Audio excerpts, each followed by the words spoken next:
সেপ্টেম্বরে Asia cup hockey বাংলাদেশে আয়োজনে আশাবাদী ফেডারেশন কর্মকর্তারা। ওয়ার্ল্ড হকি লিগের শুরুর দিনে কিছুটা অনিয়ম খুঁজে পেয়েছে এফআইএইচ এর কর্তারা, তবে নির্বিঘ্নে আসর শেষ করে এফআইএইচ এর মনোযোগ কাটতে চায় হকি ফেডারেশন। ওয়ার্ল্ড হকি লিগের মতো বড় আসর এর আগে কখনো আয়োজন করেনি বাংলাদেশ। প্রথমবার এমন আয়োজনে ফেডারেশনের উপর থাকছে পাসমার্ক পাওয়ার চ্যালেঞ্জ, সাথে থাকছে এশিয়া কাপ ঢাকায় ধরে রাখার পরীক্ষাও। সেপ্টেম্বরে বাংলাদেশে হওয়ার কথা রয়েছে আসরটি। ওয়ার্ল্ড হকি লিগের শুরুর দিনে কিছু অনিয়ম চোখে পড়েছে, অভিযোগ এসেছে এফআইএইচ এর প্রতিনিধিদের কাছ থেকে। আন্তর্জাতিক মানের সিকিউরিটির ব্যবস্থা তোমরা নিয়েছো, এই ব্যাপারে তাদের কোনো কমপ্লেন নাই। তবে কমপ্লেন কিছুটা রয়েছে আজকে যেভাবে যে আপনার এখানে যে গ্যাদারিংটা, এই গ্যাদারিংটা নিয়ে তাদের কমপ্লেন রয়েছে। সো আমরা এখনই ওদের সাথে মিটিং করেছি। আমি আশা করছি যে আগামীকাল থেকে এই জায়গাটা আমাদেরকে 100% কন্ট্রোল করতে হবে।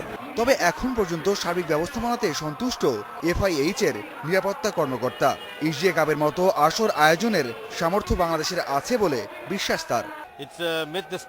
বাংলাদেশের নিরাপত্তা ব্যবস্থা অসাধারণ। হোটেল, স্টেডিয়াম সব জায়গাতেই পুলিশ রয়েছে।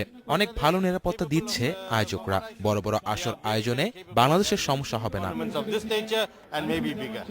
ওয়ার্ল্ড হকি লিগ রাউন্ড 2 বাংলাদেশে খেলতে অস্বীকৃতি জানিয়ে নাম প্রত্যাহার করেছে কানাডা, কিন্তু সব দলই এখন পর্যন্ত সন্তুষ্ট বাংলাদেশের ব্যবস্থাপনা নিয়ে। Mazharul Islam, independent news, Dhaka.